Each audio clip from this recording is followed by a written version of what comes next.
Hello साथियों, नमस्कार। आपका मेरे चैनल टॉक लॉफुली में हार्दिक स्वागत है, जहां मिलती है आपको कानून से संबंधित सरल भाषा में जानकारी। आज की हमारी ये वीडियो उन महिलाओं के लिए है जिन्हें पति द्वारा व ससुराल वालों द्वारा मार पीट कर घर से निकाल दिया जाता है, उनसे दहेज की मांग की जाती है, उन्हें बात बात पर अपमानित किया जाता है व छोटी छोटी बातों को लेकर उन्हें ताने उल्हाने दिए जाते हैं और उन्हें मानसिक व शारीरिक रूप से प्रताड़ित किया जाता है व उन्हें आश्रितों की भांति जीवन जीने के लिए मजबूर कर दिया जाता है, जिससे वे समाज में उपहास का पात्र बन जाती हैं। दोस्तों, वीडियो में आगे बढ़ने से पहले अगर आप हमारे चैनल टॉक लॉफुली पर नए हैं तो हमारे चैनल को सब्सक्राइब कर लें और बेल आइकन जरूर प्रेस कर लें, जिससे हमारी हर नई वीडियो का नोटिफिकेशन आप तक पहुंचता रहे और आप नई नई कानूनी जानकारियों से हमारे चैनल के माध्यम से अवगत होते रहें।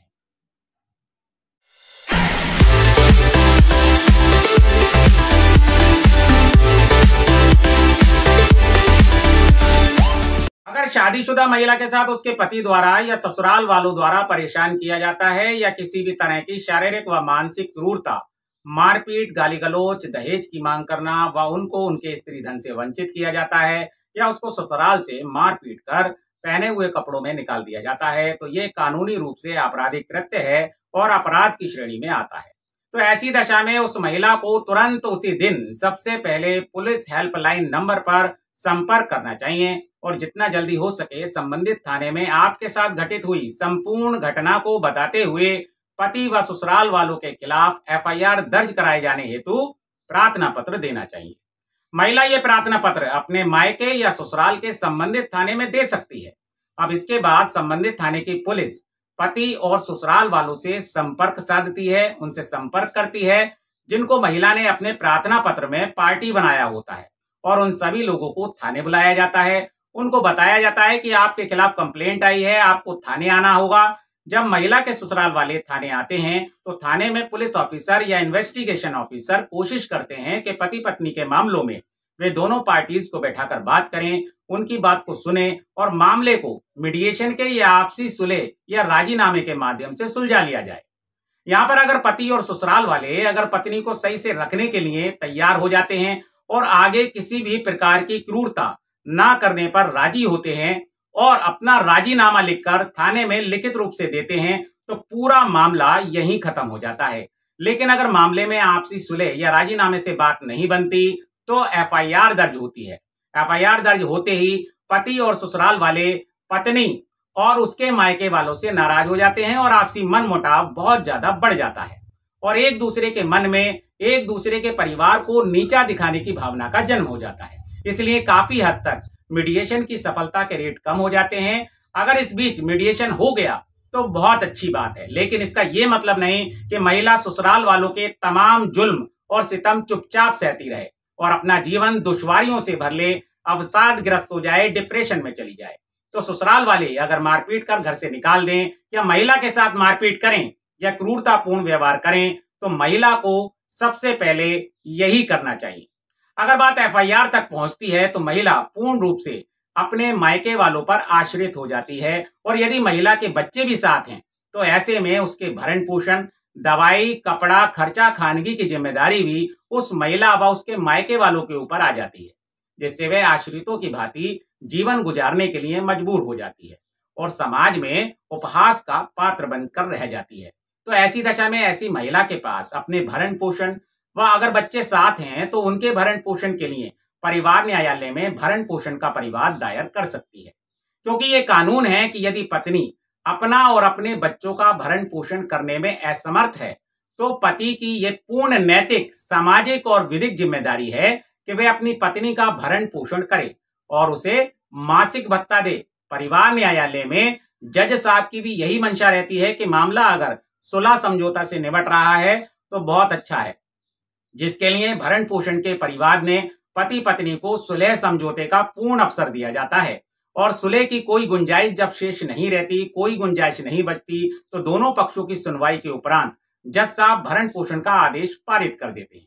परिवार न्यायालय में जज साहब ऐसे पति को पत्नी के भरण पोषण करने से इनकार करने पर पति को ये निर्देश दे सकते हैं कि वह अपनी पत्नी या संतान के भरण पोषण के लिए ऐसी मासिक दर पर जिसे जज साहब ठीक समझे हर महीने पत्नी को खर्चा दे और अगर जज साहब द्वारा दिए गए आदेश को ऐसा पति नहीं मानता तो उसके खिलाफ रिकवरी वारंट की कार्रवाई अमल में लाई जाती है। फिर भी जानबूझकर अगर पति ऐसे मासिक भत्ते का भुगतान नहीं करता या मासिक भत्ते को पत्नी को देने में टाल मटोल करता है तो प्रत्येक महीने के भरण पोषण के ना चुकाए जाने के कारण उसे 1 महीने तक की अवधि के लिए कारावास का दंडादेश दिया जा सकता है। तो इस प्रकार पत्नी अपने पति से भरण पोषण भत्ता प्राप्त करने की अधिकारिणी है और मारपीट कर घर से निकाल दिए जाने पर महिला को परिवार न्यायालय के माध्यम से अपने व अपनी संतान के भरण पोषण प्राप्त करने का पूर्ण अधिकार है।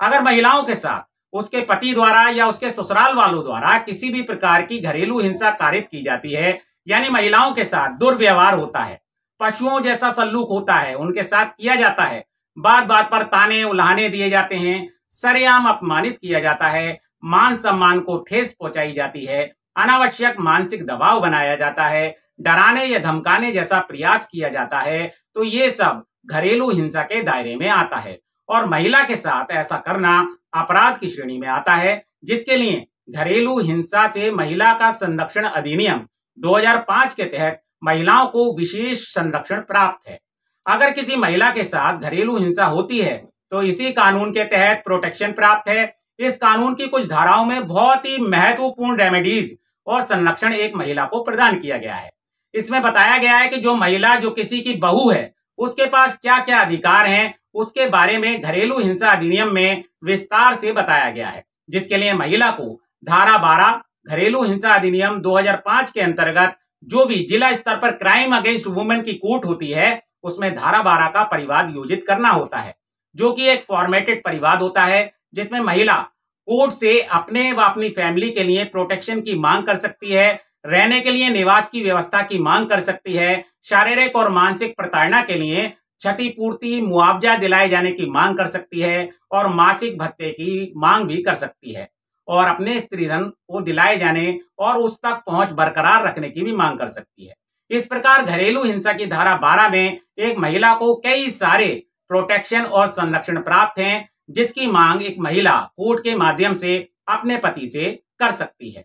आज की दोस्तों इस वीडियो में आपने ये जाना कि पति या ससुरालियों के मारपीट कर घर से निकाल दिए जाने के कारण एक पत्नी या महिला को क्या करना चाहिए और क्या कानूनी उपाय और अधिकार महिलाओं को प्राप्त हैं। हमारी दोस्तों आज की ये वीडियो आपको पसंद आई हो तो मेरे चैनल को सब्सक्राइब करें, लाइक करें, शेयर करें और हमारा उत्साह वर्धन करें। मिलते हैं दोस्तों अगली वीडियो में एक नई कानूनी जानकारी के साथ। नमस्कार दोस्तों।